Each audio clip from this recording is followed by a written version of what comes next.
Tonight we have the honor to been able to inviting the most prominent leaders from Middle East, Mr. Mudar Zahran, who is the opposition leader of the Palestinian movement in Jordan. Welcome to this evening, to this talk show where we're going to just highlight a couple of essential and crucial talking points regarding the geopolitical development of the Middle East. Give me a background information and a presentation about who you are and what you are doing right now.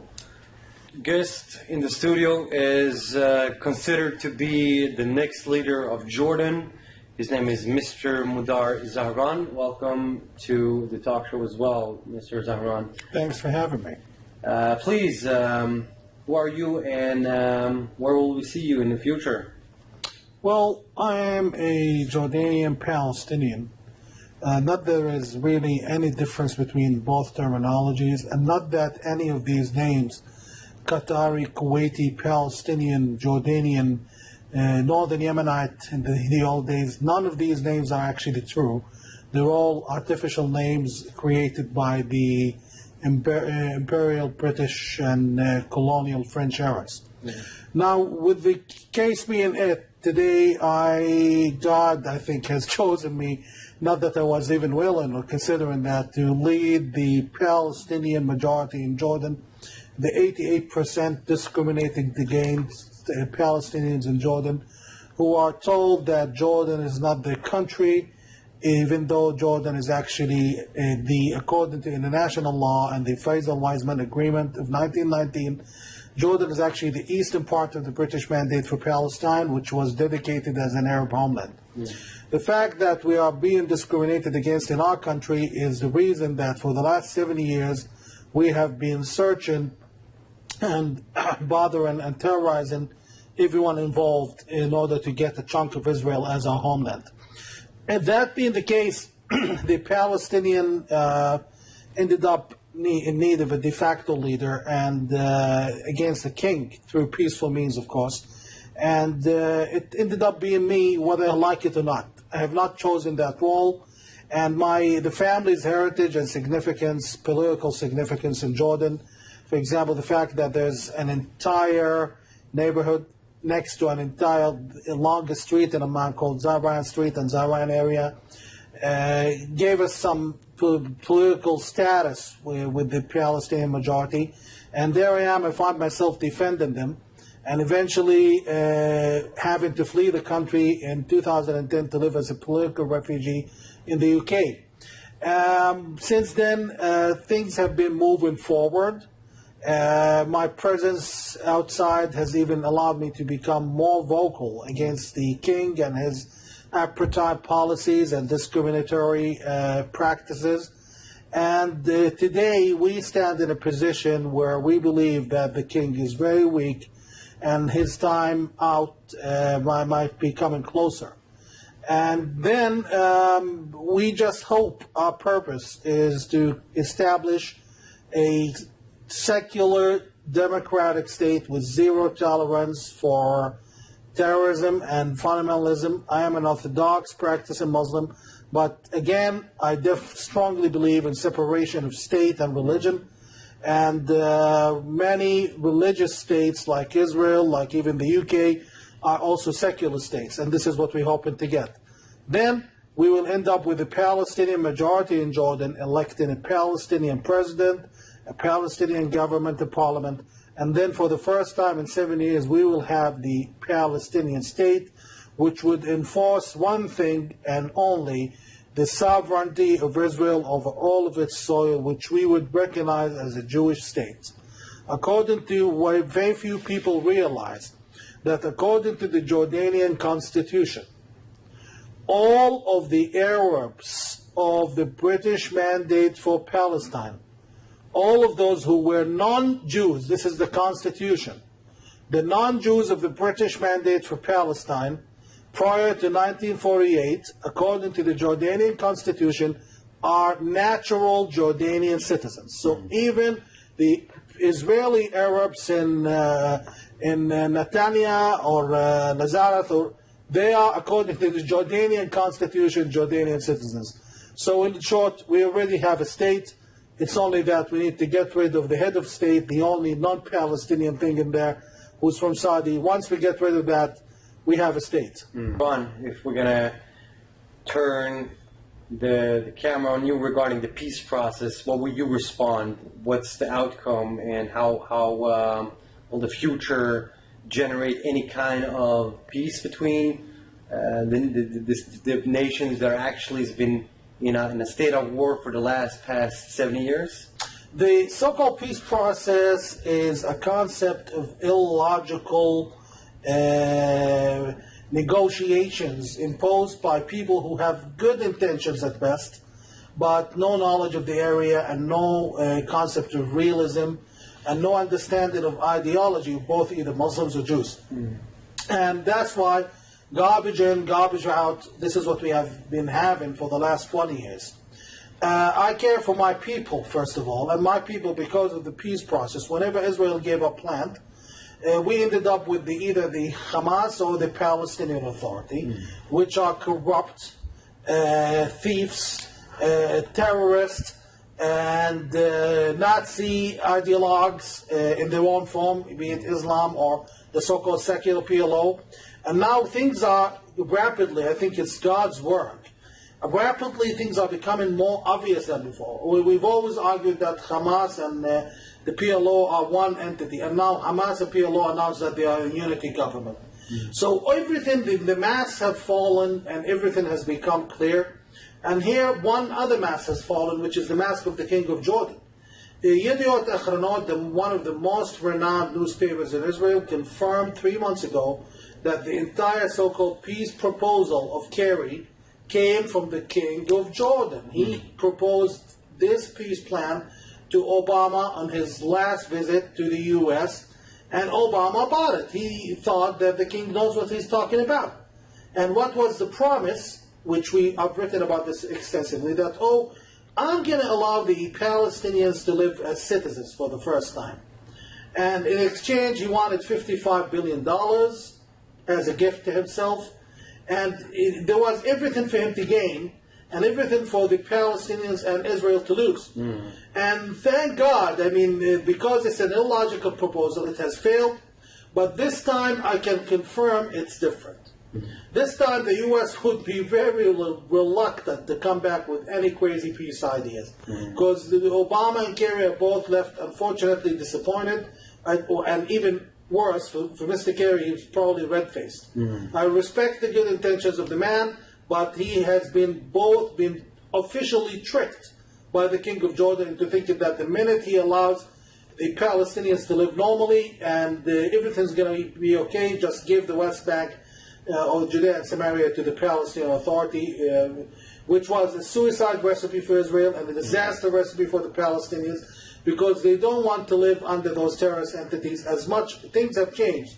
Since they voted for Hamas, and since Hamas took over Gaza and butchered 2,400 Palestinians in 3 days, there has been a huge change of heart. In the past, we Muslims and Arab, we always thought, listen, we always thought that there is a hidden treasure where we're going to dig out and everything's going to go perfect after that. While Jews, for example, looking at their ideology, they work on a process of rigorous discipline and hard work. We thought this is a concept that the Islamists used to promote, al-Islam huwa al-hal. Islam is the solution. The minute we have a Muslim state, everything, iPhones are going to grow trees and iPads are going to grow next to falafel sandwiches. What we had is a disaster. What we had is they saw that the Islamists in either Egypt or Gaza are just dictators. And for example, Hamas, I've written in the Commanded article, how Hamas trades drugs in Gaza, which is against Islam, against religion, against law. So now people are changing, and there has been studies, which is, maybe we don't have the time to discuss, showing that they have a huge change of heart. As far as my people, the majority of Palestinians in the world, they live in Jordan. 6.3 million Palestinians, people identify themselves as Palestinians, out of 10 million people. So we are at least 63% of all Palestinians in the world. There has been two studies, one showing that only 8% would like to execute the right of return to Israel, only 8% of those, so less than 350,000 people. And then there's another cable by the U.S. Embassy in Amman, where it used to work, which showed, there was leaked by WikiLeaks, that most of them would rather stay in Jordan in exchange for human rights. So things are, like reality, are hardly and harshly pushing themselves. Once we get rid peacefully, hopefully peacefully, of the King of Jordan, we will have a Palestinian state. And even without that, Israel now, thank God, there's the public national momentum is sovereignty over all of the soil of Israel. Once that is established, we're going to get rid of all these myths that have terrorized us. In short, this has been, if you count the dead bodies, the economic destruction to both people, this has been a peace that's more lethal than wars. I call it the peace of mass destruction. So what is your response to Mr. Rubin's claim here? Have the Jews, the Zionist entity, as people try to demonize the state of Israel as, have they actually stealing the land? And what is your perception regarding that? I have to be, to make it clear that I am a proud Palestinian. I'm proud of who I am. I'm proud of my people. I'm proud of the kufiya and the Palestinian symbols as Palestinian people and as indigenous people. That is a fact that I will always be who I am, what I am, proud of my people. Nonetheless, we have to describe the facts because we cannot argue with facts. We can't live on lies. We have, unfortunately, we Arabs in general tend to lie to ourselves sometimes and believe the lie and keep repeating it to ourselves until it becomes a reality in our minds. So to set the record straight, the Palestinians as a term was clearly created and coined by Western forces in particular to the inhabitants of the British Mandate for Palestine. Before that, the Arabs and the Muslims of the land, even the Christians of the land, we were called Syrians. Syrians, according to the Ottoman Empire, we were called Syrians. The Ottoman Empire never dedicated something called the state or the Sunjuk or state government of Palestine. They had the government of Jerusalem and the surrounding areas, and then another one to the right, which is Salt and Jordan, today's Jordan. Now, everyone who was living there, whether you want to call them Palestinian, whether you call them anything, those people, there were Jews there, whom we cannot deny their ancestry and heritage in the land that extends for 1,000 years, and that's well documented in the Quran, which we believe in. We cannot deny they've been there unless we are denying the facts and the history. They have a sincere, established indigenous heritage to that land. Nonetheless, there are Jews and Arabs on that soil, and they both deserve self-determination. And the Jews played by the book. They never went and attacked. They had, even before they sought their independence, and not few years before, 29 years before they sought their independence, they signed the peace agreement, the first peace agreement, the Faisal-Weizmann peace agreement, which gives us 78% of the land and gives them only 22%. Have we executed that? Have the kings of Jordan admitted that this is actually Palestine? The rest is details. Whether the Palestinians want to call themselves Palestinians, Banana Republicans, whatever you want to call them, or the Red Sox Yankees, it's still that the name they choose, let them please their souls. It shouldn't hurt the Israelis. It shouldn't be their problem. It's none of the business, actually, what we call it. So the only problem that lies here is we've already had our share.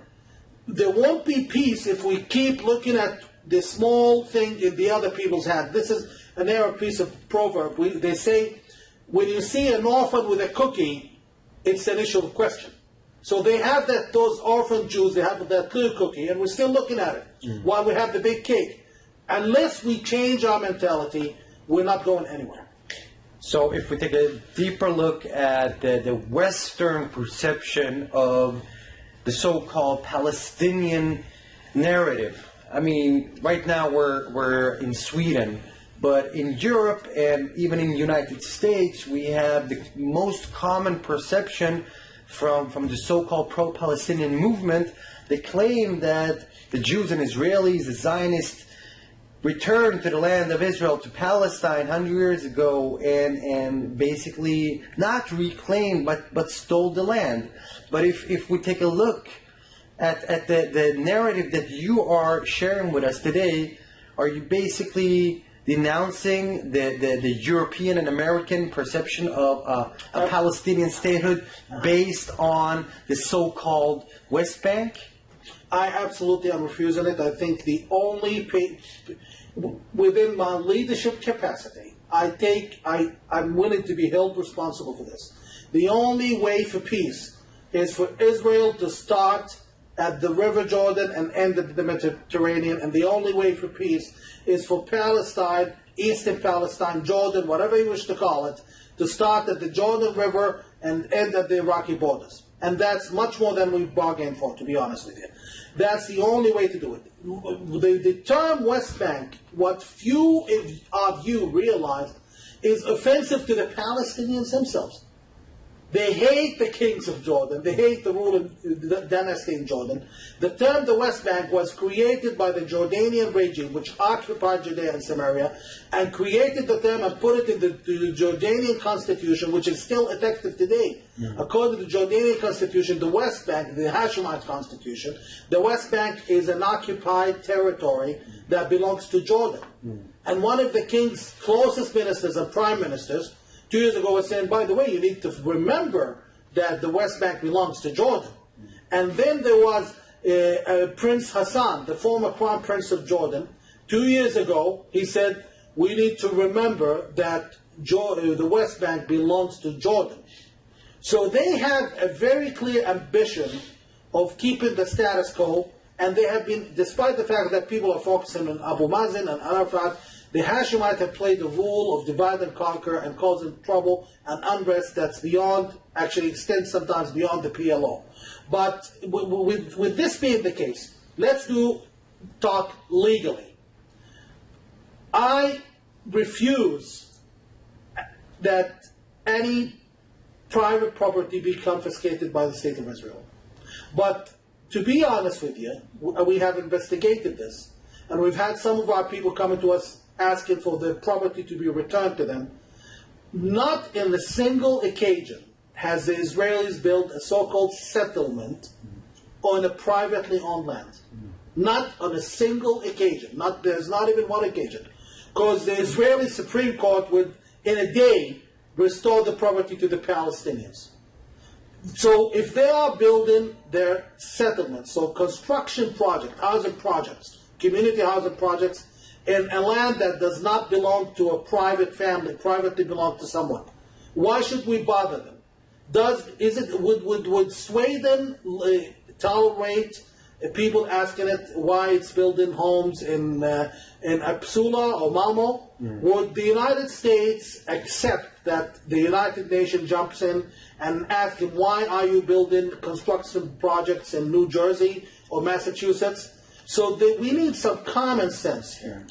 We need some common sense, and if worse comes to worse, let's follow the law.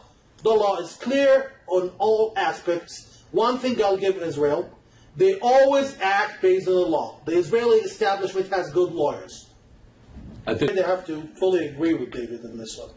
Because the Nakba, or the exodus of what we Arabs define as Arab Jews, is one of the most shameful chapters of Arab history, and it's one of the most shameful and disgraceful ongoing acts of the UN by not recognizing it.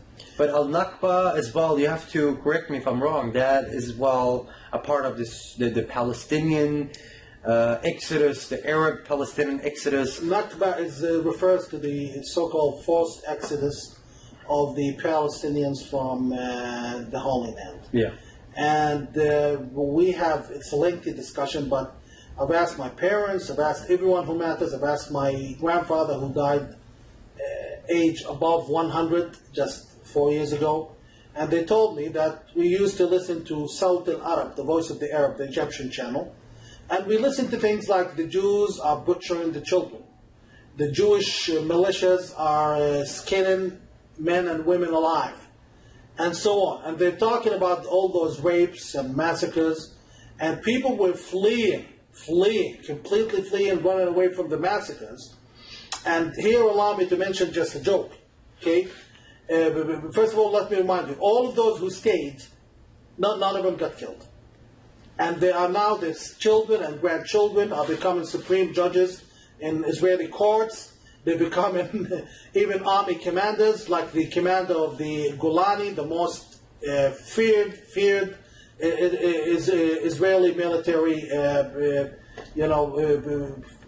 division. But how could you have to fill me in? How could Palestinians become Supreme Court judges in the so-called apartheid state of Israel? The whole world community is condemning the state. The whole world community is condemning the state of Israel as apartheid state. How is that possible? You definitely tick me off with that question. I mean, let's do just a small comparison. The Palestinians in Jordan are 88%. They have not a single Supreme Justice. They have not a single mayor, not even one. They have not a single army general, not a single police officer, not even one. Not a single army commander above a soldier, like maximum colonel. And not a single pilot. I'm not talking military pilot, not a single civil aviation pilot. If you study, become a pilot, and you're not allowed in Jordan as a Palestinian. You go study abroad, like the rich kids go to the United States. When they come back, they're not allowed to operate Jordanian aircraft, and even some of them are not even allowed to fly over Jordan. And trust me, it's not for any security reasons. It's basically to maintain them under the lid and control of the king in an apartheid second-class form. While the apartheid disgraceful Israel has supreme justices, Israel has 70% Arabs, represented by 15 members in the Israeli parliament of 140. Jordan has 88% Palestinians. We are represented by 9 members in a parliament of 140. The city of Amman, a city of 5 million people, mostly Palestinians, gets 20 parliament seats, which all the king distributes to his friends and basically the East Bankers. And the Palestinians get 2 parliament members representing 5 million people. The Palestinians in Israel, the Arabs in Israel, even get... There's one job the Palestinians in Israel have not filled, which is a fighter pilot. And trust me, in our foreseen future, we're going to see the first Palestinian fighter pilot in the Israeli Air Force. This is apartheid Israel. I can say it's something. If Israel is apartheid, then apartheid is definitely a very good thing. We can wish, and it's not me, it's not only me. Palestinians hate Israel. They will always hate Israel. They will always despise Israel. They will always think Jews don't belong here, and Jews came from Poland. This is the country of choice. We always claim they came all from Poland. Too many Jews in Poland, obviously. And this is how we're going to think all the time. Not me, but I'm not here to lie. My people are going to think like that all the time. But God knows, scores of them told me they would rather see Israel rule in Jordan. This might sound radical, but the word, Mishan Allah Israel tijul khalasna, for Allah's sake, wish Israel would come and set us free. I've heard it in Judea and Samaria, I've heard it in Ramallah, I heard it in Berlan, and I constantly hear it in Amman and read it over Facebook. So you basically claim that the Palestinians and even Arabs in the Arab world recommend or they prefer to live under Israeli governance and rule since they are... And why do you think they're so desperate to get an Israeli passport? Up until Israel changed the law because of the sham marriages taking place, most Arab children would run to marry their relatives, Arabs with an Israeli passport, to get it. If Israel is not so good to them, why are they doing the impossible to get an Israeli citizenship? So we could basically claim, we've got to put it in a summary version, this is a big deception and a big lie that's been trying to disinform people and falsifying and most of all delegitimizing the state of Israel. Sorry, allow me to interrupt him. Just give me. Okay, this reminds me of a piece of the Quran that says, if they see, the Quran is talking about the infidels of Muhammad, his relatives who didn't believe in him. Sallallahu Alaihi Wasallam. He said, if they see stones fallen from the sky as a punishment from God, they would say it's just clouds. The international community, if Israel puts a Palestinian prime minister and a Palestinian president, would still call Israel an apartheid state. And I can assure you, within our capacity as Jordanian coalition of opposition, we've contacted the White House, U.S. Congress, European Parliament. We've contacted all human rights organizations, Amnesty International, Human Rights Watch, you name it. All of the entities specialized at criticizing Israel. We've contacted every single one of them, requesting that they at least report on the discrimination in Jordan, and not on one occasion did we get a response. If it doesn't make Jews look bad, it's not interesting to most of them. And I call this, I've written about this, anti-Semitism 2.0. Now, why does this Palestinian care too much for anti-Semitism 2.0, the new version? Because it's hurting me. Because while Danny Ayalon gets arrest warrants in Europe, the King of Jordan, who just butchered 15 civilians in southern Jordan as we speak, and it was all in the media, 6 Jordanian soldiers killed in clashes in southern Jordan when they provoked civilians in the south, and those are East Bankers, not Palestinians. Why does he get to travel Europe freely as we speak? While people who fought legitimate wars, open wars, against terrorists like Hamas have arrest warrants against them. If this is not anti-Semitism, then it's the greatest comedy of all. I rest my case. Yeah. I don't need to say another word. Well, your case is my case, David. Yeah. I'll put it to you this way. Whenever Israel does well, we do well. Before the first Intifada, the Palestinians would go work in Israel and even Tel Aviv for international money standards, $100, $150 a day in those days, and go back to their towns and city in Judea and Samaria, where the rent is 1/10 of Israel, and they save the money, and those Israeli settlers live in trailers, look at the mansions of the Palestinians, and you can ask David, I went to Shiloh, his town, you look up and you see that fancy mansions area where the Arabs live. So we've done well under Israel. Israel never treated us badly. Israel never prevented me from going to Al-Aqsa, while my dad told me how when he used to go to Al-Aqsa as a young man during King Hussein, the Jordanian soldiers would stop him at one occasion, asking them to strike down and show them what they have. Has a single Muslim been banned from going into Al-Aqsa to pray on the Temple Mount? On the other hand, have you been banned from praying on the Temple Mount? Absolutely. You have been, you're a senior fellow at Gatestone Institute, and you've been actually one of the most established and prominent debaters from Middle East, and you are right now touring in Europe. Could you just briefly run through again your message to the Europeans and the Swedish and the Scandinavian decision makers regarding the Palestinian future statehood, and what is your perception? How could we solve the statehood that you're claiming to be, that shall be established in Jordan with the help of the world community, most of all from European Union and especially Sweden, that have been tremendously financing through humanitarian aid hundreds of million of Swedish crowns to the Palestinian Authority?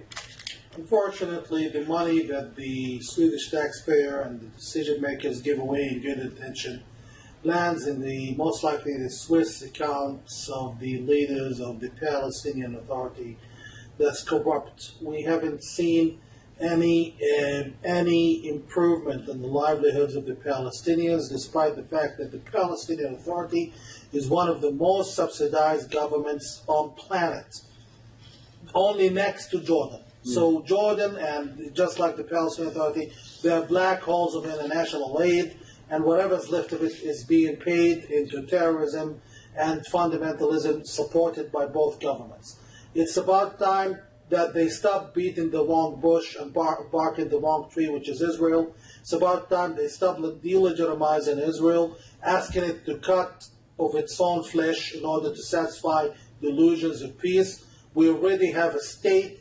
They have to understand, and I think they've come to understand, the Swedish Intelligence Institute, the European Intelligence Establishment, and the CIA and the Americans, that none of the Arab dictators are now stable. None of them is immune to a revolution. The Jordanian revolution is coming sooner or later. It could be in 15 years, it could be in 1 year, but either way it's going to bring a Palestinian president in Amman. Now we need to either, the Swedes should start listening to us, should start meeting us, the secular Jordanian opposition. Same thing goes to the Israeli government, which has been trying to do the best not to get involved in the Arab Spring. Nonetheless, we have to be heard. We have a message to explain to make sure the outcomes would be peaceful, that guarantees peace and respect, mutual respect. And above all, the main key to peace is the full sovereignty of Israel over its soil. If we keep asking Israel to cut away from its own flesh and blood, we're not going to get peace. I'm saying this for my own interest, the Palestinian interest, not necessarily the Israeli interest. It's about time, in short, the